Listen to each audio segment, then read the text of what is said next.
Hey guys, tonight we slip into the brittle twilight of the Gobi Desert, where you, the unfortunate soul of this story, wake up in what could charitably be called a bed. It's really just a stack of wool blankets half buried in sand, stiff with last night's frost and still clinging to the faint smell of camel. You rub your eyes, which feels like scraping sandpaper across glass, and squint at the horizon. The desert isn't sunrise gold yet. It's still that pale pre-dawn gray that makes every dune look like it's holding its breath. You're already thinking, you probably won't survive this. Honestly, historians agree most modern folks wouldn't last a week, let alone a day, trying to hack it out here. So before you get comfortable, take a moment to like the video and subscribe, but only if you genuinely enjoy what I do here. And if you're awake enough, drop a quick comment with your location and local time. I love seeing how far this little bedtime caravan reaches. Now, dim the lights. Maybe turn on a fan for that soft background hum, and let's ease into tonight's journey together. The first thing you notice is the cold. It's the kind of cold that gets into your lungs and makes each breath feel like swallowing a shard of glass. Despite being called a desert, the Gobi isn't all blazing suns and endless dunes. It's a land of extremes. Winter mornings can plunge well below -20 Celsius, and the cold bites harder when you're crawling out of a bed that never really warmed up. You tug on your boots, which are also frozen stiff, and mutter a half-hearted complaint to yourself. Joke number one of the day, you begin to think the only thing more stubborn than your boots is the camel you'll have to saddle soon. You shuffle toward the fire pit, though calling it a fire pit is generous. Last night's dung fuel has long since burned to ash, leaving only a few blackened flecks on the sand. You kneel, teeth chattering, and poke at the remnants with a stick, wishing some miracle ember had survived. Spoiler, it hasn't. If you want warmth, you'll need more fuel, which means going out to collect, yes, more dung. It's a glamorous life. As dawn light seeps into the sky, you realize you're not alone in this misery. Fellow herders are stirring, each dragging themselves upright with the groggy determination of people who've been doing this every day since childhood. Across the camp, someone's already chasing after a goat that thought now would be a fun time to wander off. There's a low grumble of morning voices, a cough here, a laugh there. Somehow, this ragged circle of yurts feels like a sleepy village of survivors. Historically speaking, these routines weren't that different centuries ago. Mongol and Turkic nomads woke in much the same way, chilled to the bone, with chores waiting before the sun even peeked over the dunes. One mainstream fact, Marco Polo himself noted the harshness of Central Asian desert life, remarking on the endless winds and the way locals just endured. He, of course, was a pampered traveler who got to leave when he wanted. You? Not so lucky. You reach for a pouch of dried cheese crumbs, a snack called arul, left near your bedding. Hard as stones, they squeak between your teeth. They're supposed to give you strength, but honestly, you think they might just chip a molar. That's joke number two. The true test of survival here isn't the wolves or the cold. It's chewing through breakfast without losing dental insurance you don't even have. Out beyond the camp, the camels are visible as dark lumps on the horizon. They've been hobbled overnight, but they're still restless, puffing misty clouds into the dawn air. You'll have to gather them soon, but for now, you take a moment to rub warmth into your hands and watch your breath fog in front of you. The desert around you stretches in every direction, flat and endless, with dunes giving way to gravel plains and bare rock. It's not pretty in a postcard sense. It's beautiful in that raw, intimidating way that makes you feel like an ant crawling across the face of the earth. There's also the matter of water. Yesterday you stopped at a shallow well carved into limestone, a source so fragile it felt like it might vanish if you looked at it too hard. Today you're hoping there's enough left in your skin bag to last until you reach the next oasis. Historians still argue whether nomads relied more on small, hidden springs or planned around larger caravan wells. Either way, it was never simple. You're constantly calculating how much water both you and the animals can spare, and spoiler alert, the animals usually win. A fellow tender trudges by, carrying a bundle of brush he must have scavenged yesterday. He waves lazily, his breath forming a halo around his face. The smell of simmering milk tea begins to drift across camp as someone has managed to coax a small flame to life. You close your eyes, inhaling deeply. It's not coffee, but at this hour, it may as well be the nectar of the gods. Joke number 3. You realize you'd trade half your herd for a decent espresso machine, though good luck plugging it into the nearest sand dune. Finally, the sun peaks above the horizon, spilling pale light that makes the frost sparkle across the dunes. For a brief moment, the desert almost looks kind, like a quiet silver sea. But you know better. The heat will rise fast, the chores will pile higher, and the day will stretch long. You pull your cloak tighter, shake the sand from your boots, and mutter a half-hearted prayer to whatever spirit listens out here. Another day as a Gobi camel tender has begun, and whether you like it or not, you're along for the ride. The camels are waiting, which is another way of saying they are plotting your misery. You trudge across the frosted sand toward the cluster of dark, lumpy silhouettes on the horizon, each one shifting slightly, grumbling in those low, prehistoric voices only camels can make. You swear they sound like old men arguing over chess moves. The truth is, these Bactrian camels, big, double-humped, shaggy brutes, are the backbone of your life out here. They carry goods, haul supplies, and occasionally provide milk. But herding them? That's where things really start to suck. As you approach, one camel turns its long neck, gives you a side-eye glare, and lets out a groan that translates perfectly to, "Not this again." You sigh. A mainstream historical fact here. Bactrian camels were domesticated more than 3,000 years ago, specifically to survive in deserts like this. They're hardy, yes, but hardy doesn't mean easy. Their reputation for spitting and biting is well earned. You're about to experience that firsthand. You untie one hobble rope and the animal immediately jerks away, nearly yanking you into the sand. You wrestle for balance, cursing softly under your breath. A nearby herder laughs at your clumsiness, and you throw him a half smile. Joke number 1. You start to think camels were invented by the desert purely to test human patience, like some cosmic prank. The sun rises higher, revealing the barren expanse around you. There's no lush pasture, no flowing river, just scrubby tufts of grass, a few thorny bushes, and sand. The camels shuffle around, searching for anything vaguely edible. They can go days without water, which sounds amazing until you realize it also means you're walking miles just to keep them from starving. One quirky tidbit: camel herders sometimes sang low, droning tunes as they led their animals, not just to soothe them but to stop themselves from falling asleep while trudging for hours. You hum a little to yourself now, feeling ridiculous, but the camel seems to pay more attention than when you yelled. You count your herd carefully. Every animal matters, and losing one could mean disaster. Wolves still roam these lands, especially at night, and while they rarely attack full-grown camels, a calf makes for an easy target. You recall last winter when a fellow tender found only scraps of fur in the snow where a young one had wandered too far. Historians still argue whether wolves or human raiders posed the greater threat to nomadic herds, but either way, vigilance was everything. One camel sneezes directly onto your shoulder. Warm, wet, and deeply unpleasant. You groan, wiping at your coat. Joke number 2. You're pretty sure no one in history has ever said, "You know what my day needs? More camel snot."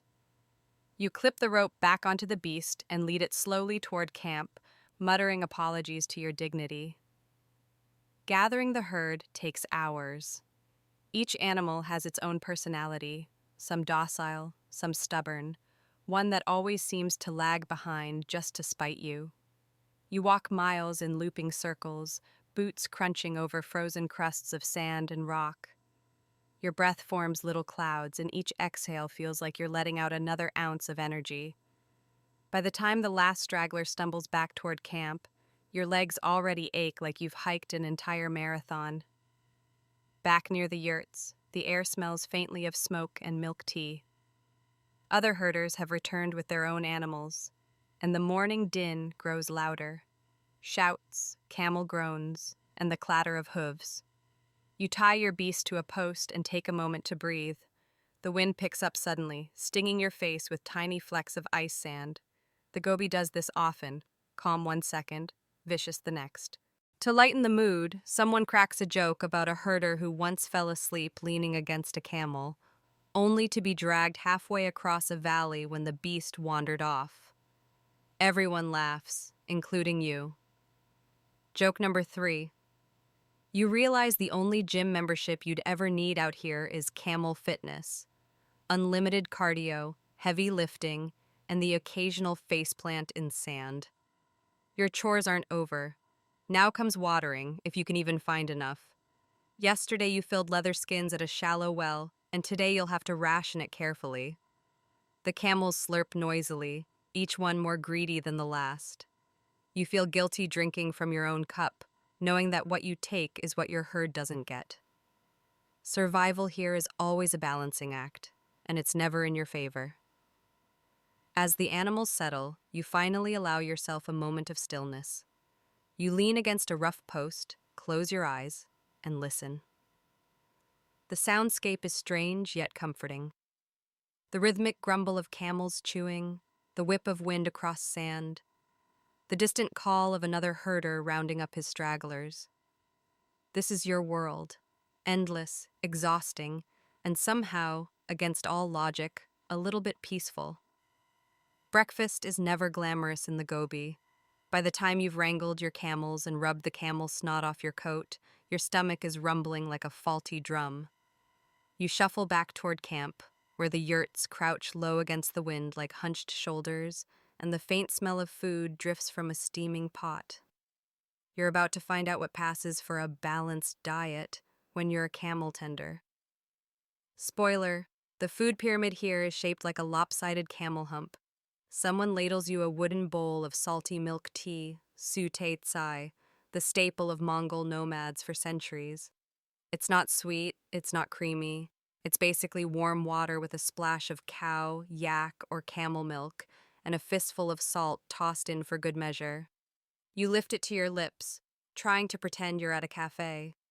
Joke number 1. You tell yourself, a salted latte. But your taste buds know you're lying. Alongside the tea, you get a chunk of dried meat, probably goat or mutton. It's tough, stringy, and tastes faintly of dust. That's the point. It lasts forever. A mainstream historical fact: nomads relied heavily on dried or smoked meat, since fresh food spoiled too quickly in the harsh climate. Caravans on the Silk Road often carried jerky-like rations that could survive weeks of travel. You chew slowly, imagining some medieval merchant gnawing the same leathery strip centuries ago. But wait, there's more. A neighbor tosses you a piece of bortsog, a fried flatbread that's crunchy on the outside and oddly sandy on the inside. It's not supposed to be sandy, but everything in the Gobi eventually has sand in it. That's quirky tidbit number 1. Desert sand finds its way into every bite of food, every sip of drink, and every fold of your clothing. You crunch down and think, calcium supplement? Around the fire, people slurp and chew without much talking. Food isn't for savoring, it's for fueling. The fire crackles weakly, fed by yesterday's dried dung, and the smoke stings your eyes. You sip again, the salty tea warming your chest even if your tongue protests. Joke number 2. You realize that Starbucks would never survive here, unless they renamed everything Frappu Dungo. Every so often, you glance up at your herd. The camels chew lazily, eyeing you like they know your breakfast doesn't compare to theirs. They get thorny bushes and dry grasses, which somehow they find edible. You shake your head, wondering how anything can chew a branch studded with spikes and not complain. Historians still argue whether camels developed their legendary endurance before or after domestication. Did humans choose them because they were tough, or did they become tougher under human use? Either way, you're jealous of their stomachs. Lunch isn't much different from breakfast, except maybe a fresh ladle of stew if someone slaughtered a goat. Meat, milk, and flour are the trinity here. Fruits? Vegetables? Forget about it. On rare occasions, a caravan might bring dried apricots or onions along the silk routes, and those become feasts.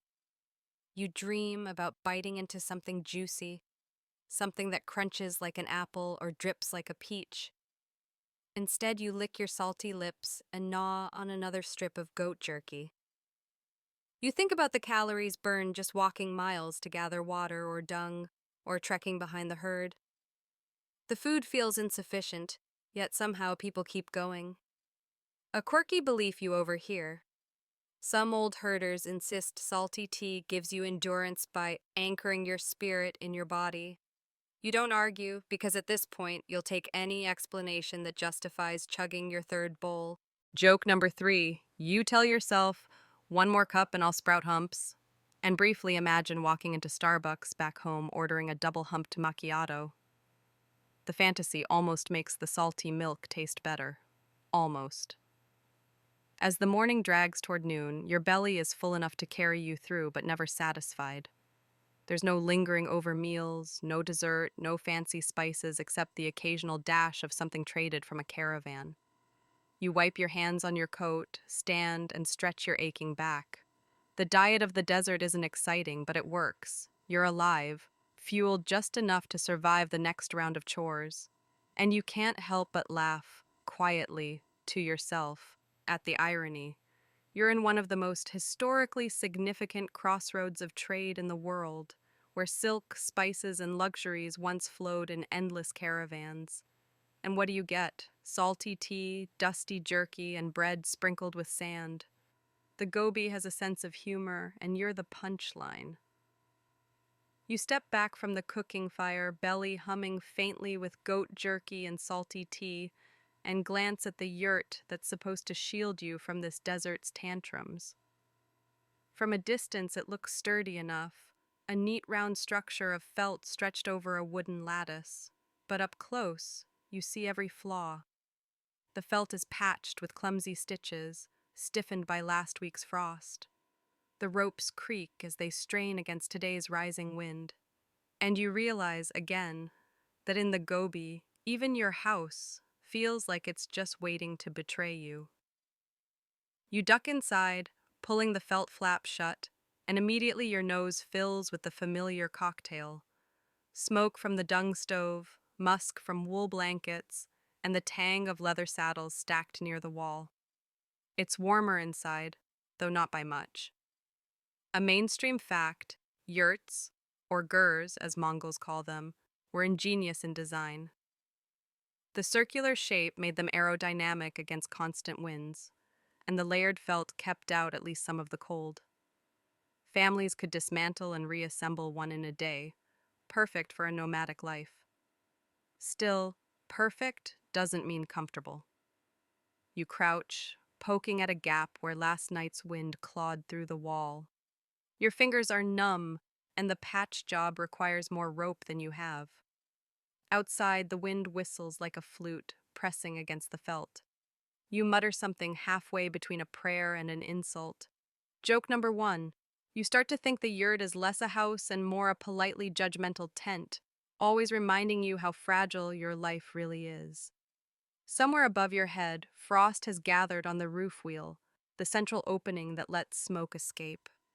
The frost melts during the day, dripping down like a leaky faucet, and by night, it freezes again. You shift your bedding to avoid the damp spot forming in the corner. A quirky tidbit. Some herders place stones at the edges of their bedding to divert meltwater away, like miniature canals inside their yurts. You find yourself considering the same engineering trick, knowing it won't really work but desperate to avoid sleeping in a puddle.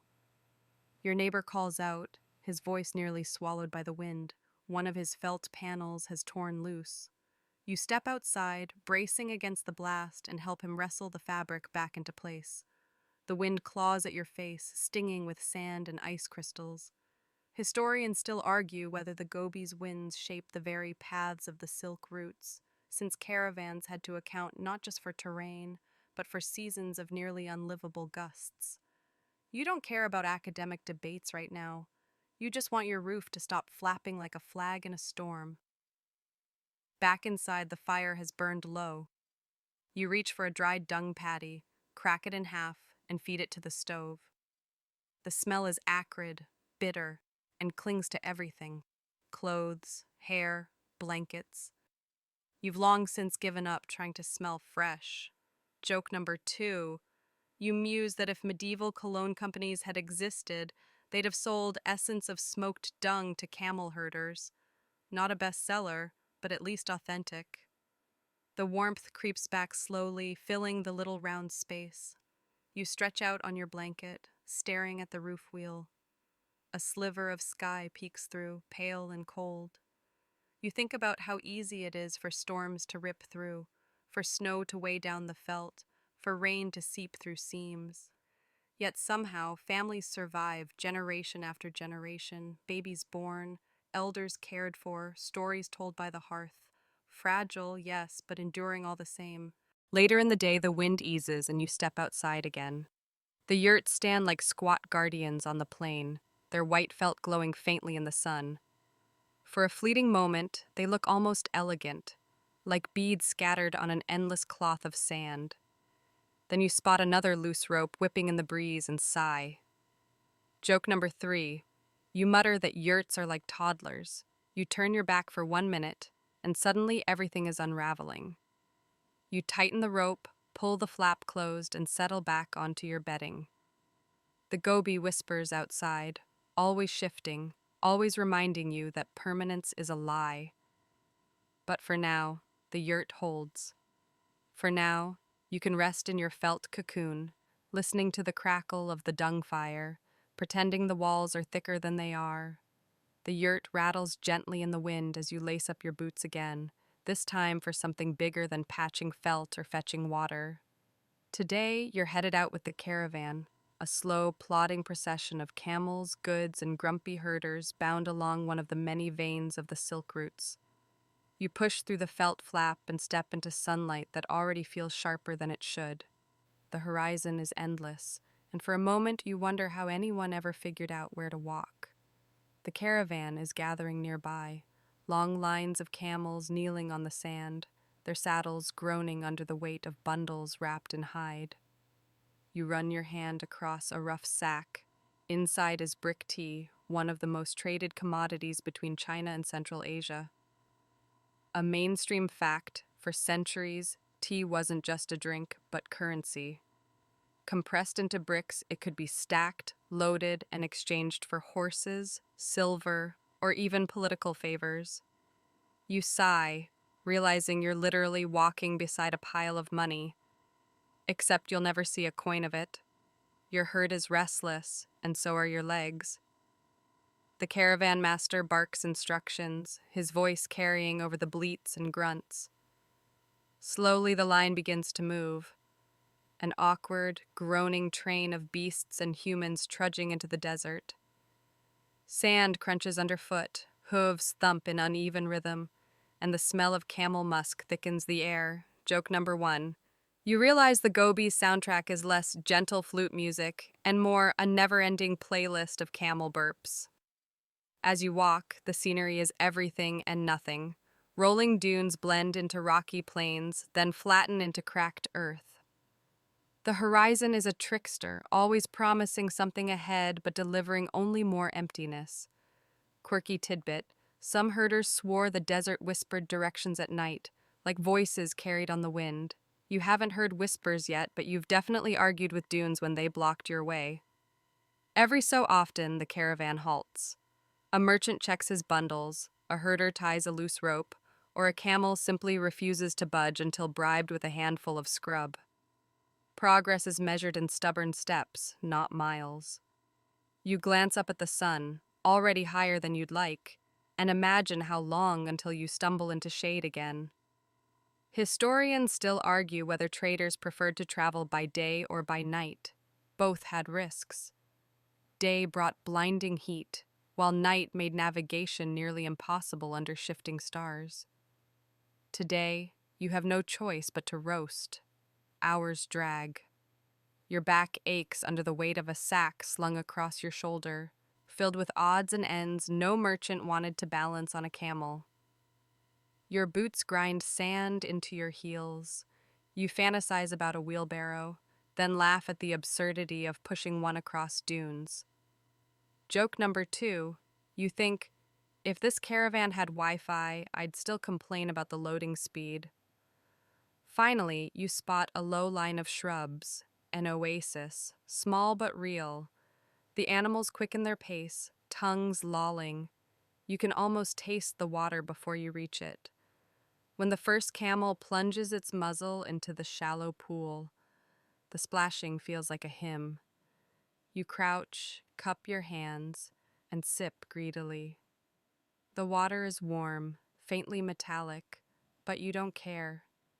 It tastes like survival. Around the pool, people unpack goods, stretch legs, and trade idle chatter.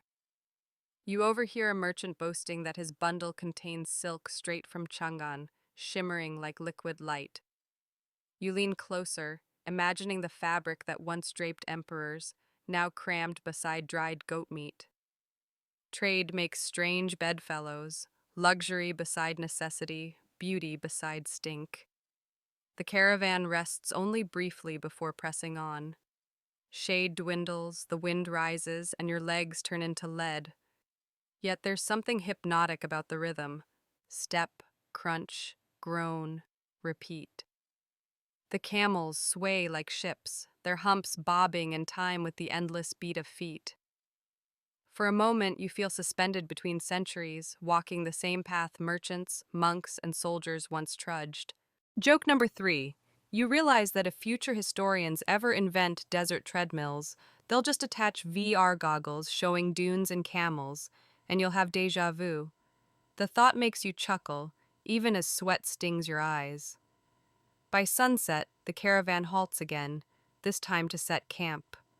You collapse beside your camel, muscles screaming, throat dry despite the oasis stop.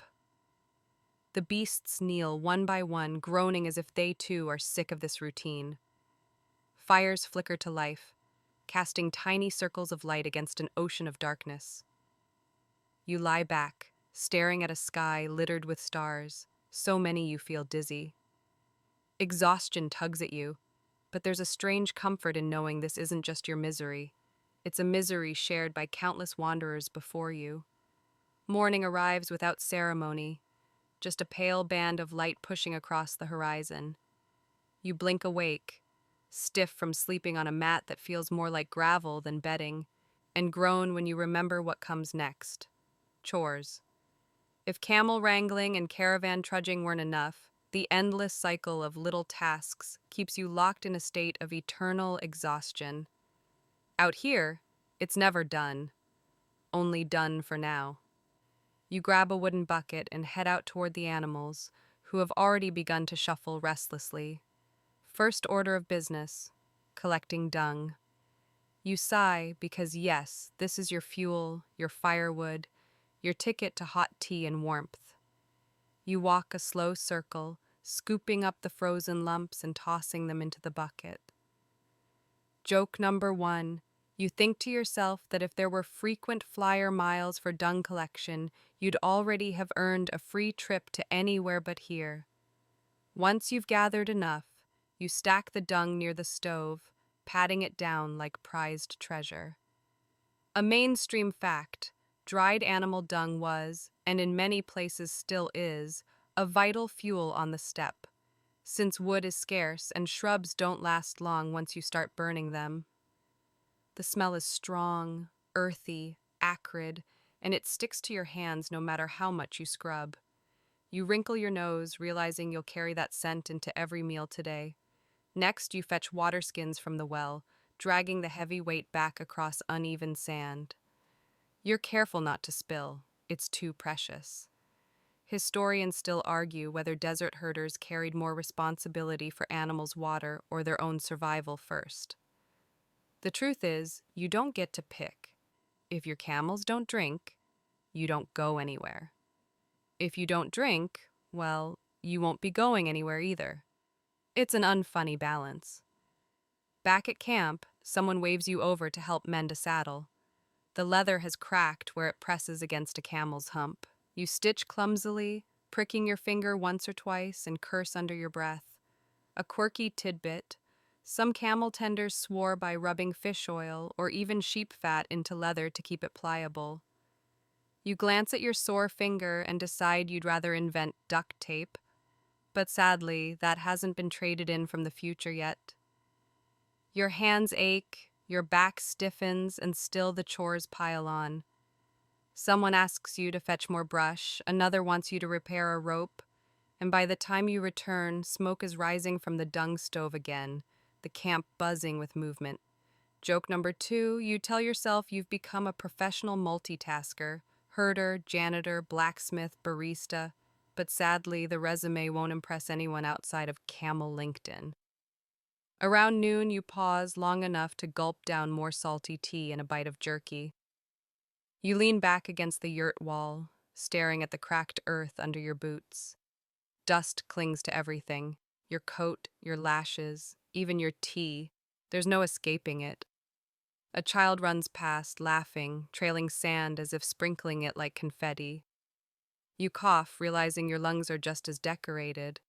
Later, you walk the herd again, checking hooves for cuts. One camel limps, and you kneel to examine the cracked pad. You clean it as best you can, muttering soft reassurances to the beast. Despite their stubbornness, there's a quiet companionship here. They tolerate you, you tolerate them, and between the grumbles and sneezes, there's something like trust.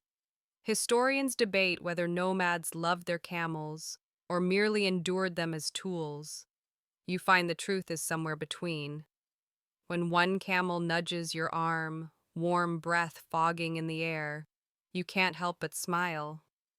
Quirky belief. Some herders claimed camels carried human souls in their eyes, deep pools that saw beyond deserts. You peer into those dark, heavy-lashed eyes and wonder if they see more than you ever could. The next morning, you shuffle out of the yurt, feeling like your bones are made of sand. Your joints ache, your lips are cracked, and your skin feels tight as leather. Out here, the line between health and misery is thin, so it's no wonder people cling to every scrap of folk medicine they can muster. You're about to learn why being sick in the Gobi isn't just unpleasant, it's a comedy of questionable remedies. The first cure you encounter is a steaming bowl of bitter herbs steeped in milk. Someone hands it to you after noticing your cough. You sip reluctantly, wincing at the taste, like chewing grass clippings soaked in goat broth.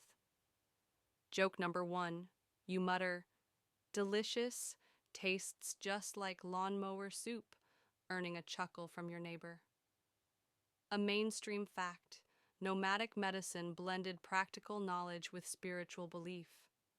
Herbs like juniper and licorice root were common treatments, praised for soothing throats or easing stomachs. Animal products were equally popular. Sheep fat rubbed on wounds, horse milk used as a tonic, even powdered bone sprinkled into tea.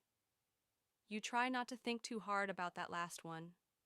Your neighbor insists sheep fat can cure anything from cracked skin to joint pain. He smears a glob on his elbows with pride, the smell like rancid butter left out in the sun. He offers you a dollop, and you hesitate. Quirky tidbit. Some nomads even used animal fat as sunscreen, smearing it thickly to protect against the relentless desert sun. You imagine yourself glistening like a greasy dumpling and decide maybe a sunburn isn't so bad after all. Later, you watch an elder tie strips of red cloth around a sick child's wrist. He chants softly, blowing into the air as if expelling sickness into the wind. Historians still argue whether these rituals were purely symbolic or if they carried psychosomatic benefits, calming the patient enough to help recovery. You don't know the answer, but the child soon stops crying, and maybe that's cure enough. Meanwhile, another herder complains of back pain after riding too long. The treatment involves lying face down while someone presses hot stones along his spine. You hear his muffled groans and wonder if this is healing or just creative torture. Joke number 2. You whisper to yourself, "Ah, yes, the original spa day, hot stones, screams included." When night falls, a woman in camp brews a stronger potion, muttering that it will ward off evil winds. The brew smells like burnt grass and tastes even worse, but she insists on sharing. You choke it down, feeling your stomach lurch. For a moment, you're convinced the evil winds she's talking about are actually just the side effects of this drink. Despite your skepticism, you realize survival depends on these remedies. There are no hospitals here, no pharmacies, no doctors on call. A scraped knee could mean infection, a stomach bug could mean death. You glance at the jars of herbs, bundles of dried roots, and lumps of fat stacked carefully in the yurt and realize these are lifelines, not curiosities. Historians point out that nomadic healers often learned through centuries of trial and error. What didn't kill you became a cure. Some treatments probably helped, others were sheer luck, and some were faith alone. You sit quietly by the fire, rubbing ointment onto your cracked hands. It stinks, but the sting eases. Maybe that's good enough. Joke number 3. As you drift towards sleep, you think, if I make it back home, I'll never complain about cough syrup again. You curl into your blanket, greasy with sheep fat and full of herbal bitterness, and let the crackle of the dung fire soothe you. Out here, medicine is as much about believing you'll survive as it is about herbs and ointments. The night after your greasy dumpling sunscreen experiment, you wake to the sound of low chanting outside the yurt. You push back the flap and find a circle of herders standing in the pre-dawn chill, prayer wheels spinning in their hands. Their breath fogs the air like incense smoke, each soft murmur blending into a rhythm that feels older than the desert itself. Out here, spiritual life isn't a Sunday activity. It's stitched into the fabric of every step, every sip of tea, every howl of wind across the dunes. A mainstream fact. By the Middle Ages, Tibetan Buddhism had spread across much of Mongolia and the Gobi. Prayer wheels, sutra recitations, and small shrines became common sights, mixed seamlessly with older shamanic traditions that worship the sky, earth, and spirits of animals. You join the circle half-heartedly, your voice cracking as you try to mumble along, and realize you're a very small note in a very ancient song. Later, as the sun climbs, the camp gathers for storytelling. An elder clears his throat and begins a tale of a wolf spirit who guarded a clan in exchange for offerings of meat. The children listen wide-eyed, while you suppress a smile at the thought of negotiating with wolves. Quirky tidbit. Some herders believed wolves were reincarnations of ancestors, testing their descendants' courage by prowling at night. You wonder if last week's howling visitor was your great-great-uncle checking up on your camel-tending skills, and if so, he probably wasn't impressed. Around the fire, offerings are made. A few drops of tea are flicked into the flames as thanks to the spirits, a gesture so habitual you find yourself copying it without thinking. Historians still argue whether these rituals were purely symbolic acts of gratitude or practical ways of strengthening community bonds through shared habits. You decide it doesn't matter. Either way, flicking tea into fire feels oddly soothing, like clinking a glass in a toast with the universe. In the quiet of afternoon, you wander out beyond the yurts. The desert feels vast, but not empty. There's a hum under the silence, as if every grain of sand remembers a story. You find a cairn of stones stacked carefully, adorned with scraps of cloth fluttering in the breeze. It's an ovu, a sacred marker. You circle it 3 times as the locals do, tossing another pebble onto the pile. Joke number 1, you whisper, "Please grant me Wi-Fi," then smirk when the only reply is a camel snort. Back at camp, another ritual unfolds. Divination. A shaman-like figure sprinkles small bones on a cloth, interpreting their positions as messages from the spirits. He tells one herder his journey will be prosperous, another that he must avoid traveling east for a month. When he looks at you, he squints, then mutters something about much dung in your future. Joke number 2. You grin, thinking, wow, the spirits are really going out on a limb with that prediction. Evening comes, and the yurts glow with lamplight. Families gather inside, reciting prayers or telling more stories. You hear the myth of a giant camel with golden humps that guarded hidden springs deep in the desert. Supposedly, those who treated camels with kindness would find water more easily, while cruel herders would wander thirsty until they learned humility. It's half fairy tale, half survival manual, and you tuck the lesson away just in case. You lie down near the fire, the chanting still echoing faintly in your ears. Joke number 3 drifts into your thoughts. You imagine starting a new religion where the main ritual is napping through chores. Sadly, no one here would join.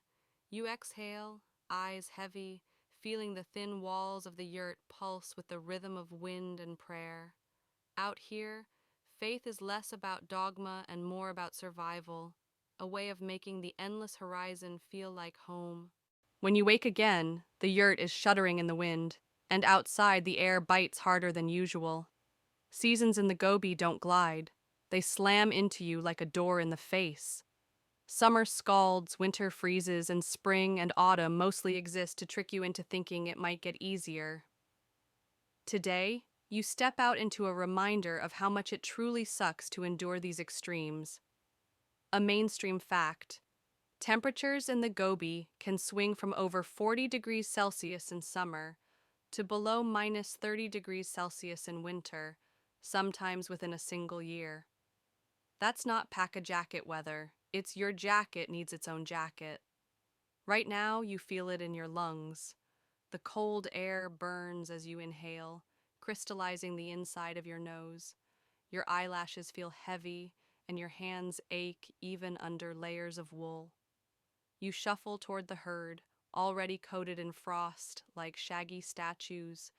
Their breath fogs thick and white. One camel lets out a groan that sounds suspiciously like your own morning complaints. Joke number 1, you mutter, "Same, buddy, same," and give it a sympathetic pat. Quirky tidbit: in winter, herders sometimes tucked hot stones into their boots before long rides, an improvised heating system that often singed toes more than it saved them. You try the trick with a warm rock from last night's fire, hopping on one foot after it scalds your ankle. Effective? Not really. Entertaining for your fellow herders? Absolutely. But summer isn't kinder. You remember last year's heat when the sun pounded down so fiercely that water in a skin went sour in hours. Sweat evaporated before it could cool you, leaving your tongue like leather. Historians still argue whether the caravans scheduled their routes more to dodge political troubles or to dodge these brutal seasonal shifts. You figure both were equally dangerous. One burns your body, the other burns your village. In spring, winds roar so violently they scrape topsoil into the sky. Dust storms turn day into twilight, grit filling your teeth until you crunch on every bite of food. Someone jokes that you don't need salt for your tea during sandstorm season. The desert provides. Joke number 2. You decide sand must be the Gobi's unofficial seasoning, sprinkled generously on every dish, whether you want it or not. Autumn should bring relief, but instead it delivers the cruelest trick. Sudden freezes at night while days stay warm. You sweat through your clothes in the sun, then shiver uncontrollably after sunset. More than once, you've woken in a sweat only to fall asleep again in frost. You begin to think the seasons themselves enjoy mocking you. The toll isn't just physical, it's emotional. You watch as herders huddle in felt coats, sharing what warmth they can, laughter muffled by scarves. Children chase each other in the snow, their cheeks red with cold, while elders sit by the fire telling stories to distract from the ache in their joints. Life continues, even when comfort is a distant dream. By afternoon, the wind has shifted again, bringing a brittle clarity to the sky. You pause, squinting at the horizon, where the dunes glow gold in the setting sun. For a fleeting moment, it's breathtaking. You almost forget the blisters, the cracked skin, the frozen toes. Almost. Joke number 3.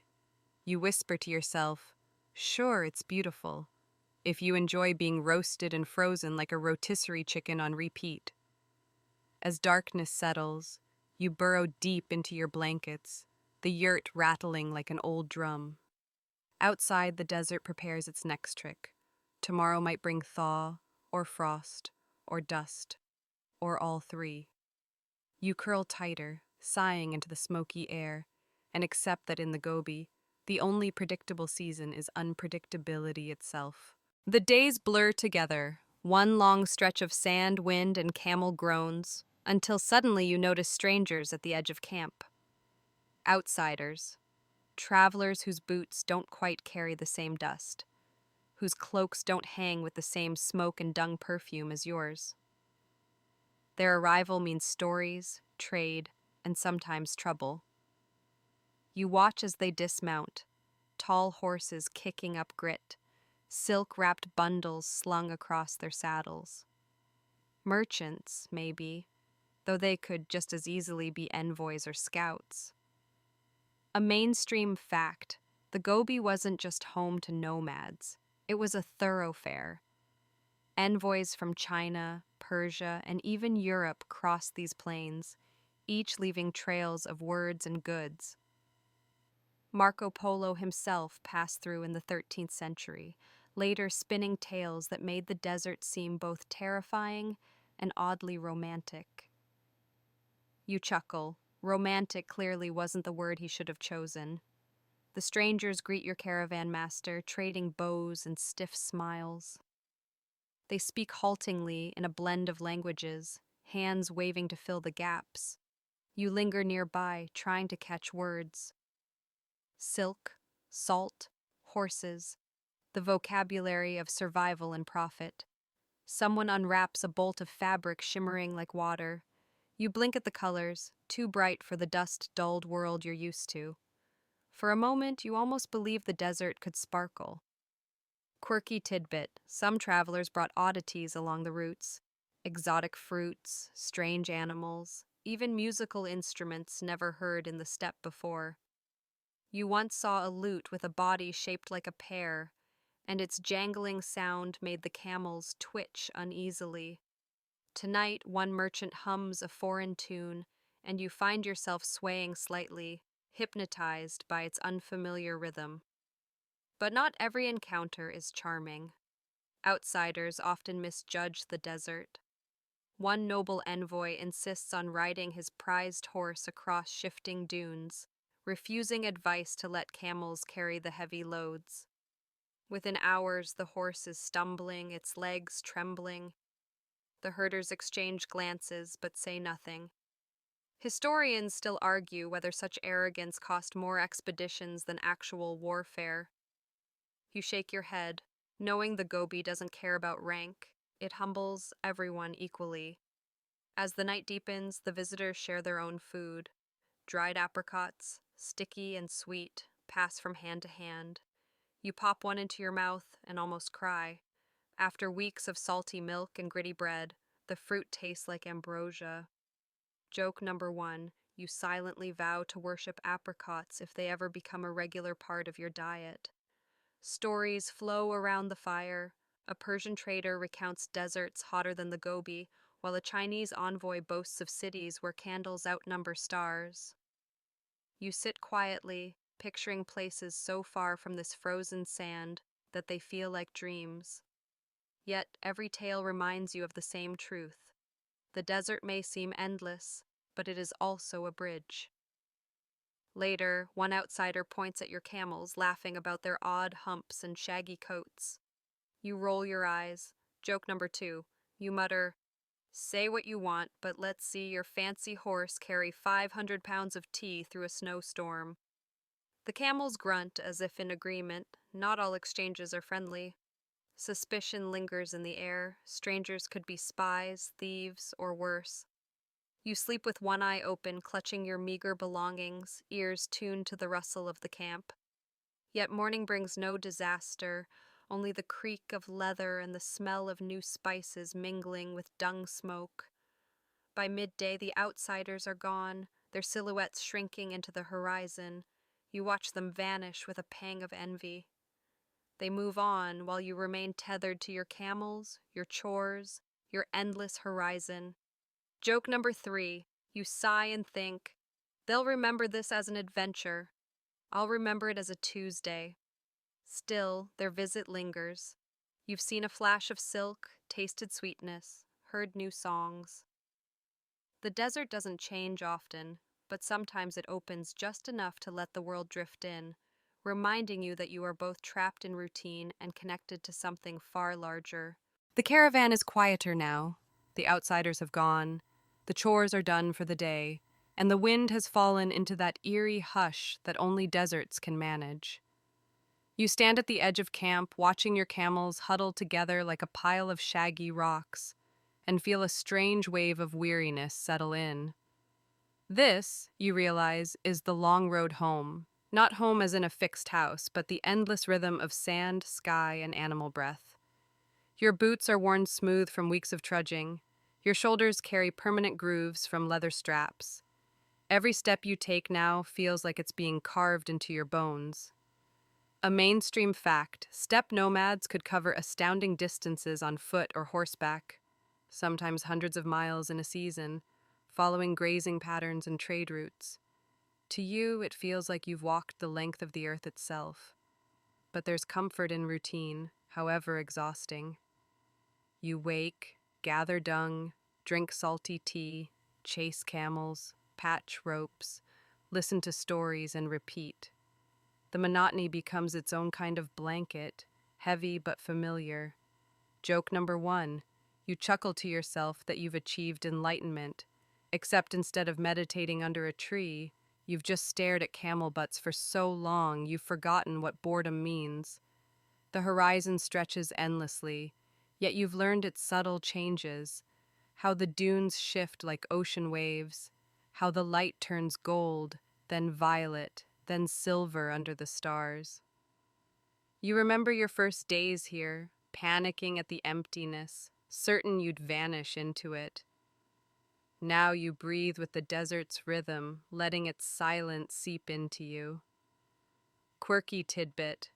Some herders said the Gobi whispered to those who listened long enough, secrets of waterholes and safe passes. You lean into the wind, half hoping to catch a secret meant just for you. Historians still argue whether nomads felt trapped by their cycles or liberated by them. You decide it's both. Yes, you're tethered to chores, to camels, to the unforgiving sky. But you're also free from walls, free from king's taxes, free from the noise of cities. Your prison is your horizon. Your freedom is the same. As night falls, the camp settles. Fires crackle, laughter fades, and camels grunt softly as they kneel into rest. You pull your blanket tight, the felt yurt walls creaking around you. Outside, the stars blanket the sky in numbers so absurd they make you dizzy. Joke number 2, you whisper to yourself, imagine explaining to someone back home that your best nightlight is 100,000 stars and one very annoyed camel. You close your eyes, muscles aching but oddly satisfied. You've survived another day, another cycle of cold dawn, salty tea, stubborn camels, and endless sand. Tomorrow will be the same, and the day after that, until the desert decides otherwise. And somehow, that sameness feels like safety. Joke number 3. Your last thought before drifting off is that you've finally cracked the secret to Gobi life. Lower your expectations to zero, and every warm cup of tea feels like winning the lottery. The fire dwindles, the yurt darkens, and your breath falls into rhythm with the groaning camels outside. The long road home is never ending, but tonight, in this fragile circle of felt and firelight, you let yourself believe you've arrived. And now, as the final sparks fade from the fire, the desert softens around you. The winds that once howled with grit and chill fall away into a gentle hush, carrying only the faintest whisper across the endless horizon. You lie still, wrapped in felt and shadow, and let your body melt into the earth beneath you, heavy and calm. The camels shift in their sleep, their low murmurs like distant waves on an invisible sea, a steady rhythm that lulls you deeper into rest. You let the memories of the day blur, the trudging footsteps, the salty tea, the endless sand, and instead focus on the quiet now. Each breath is slow, unhurried, like the rise and fall of the dunes. You feel your eyelids grow heavier, as though the desert sky itself is pressing down softly, guiding you into stillness. The stars stretch wider, brighter, yet they no longer overwhelm.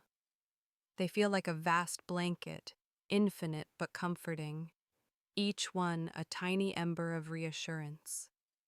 You don't need to chase them, don't need to measure distances or survive chores. You are allowed here and now to simply exist.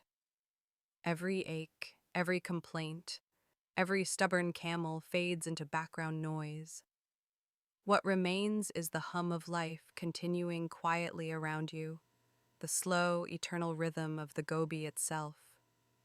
You surrender to it willingly, letting the desert carry you, as countless herders and wanderers before you must have done. And with that, you exhale one last time, deeply, gently, and drift into a sleep as wide and endless as the horizon.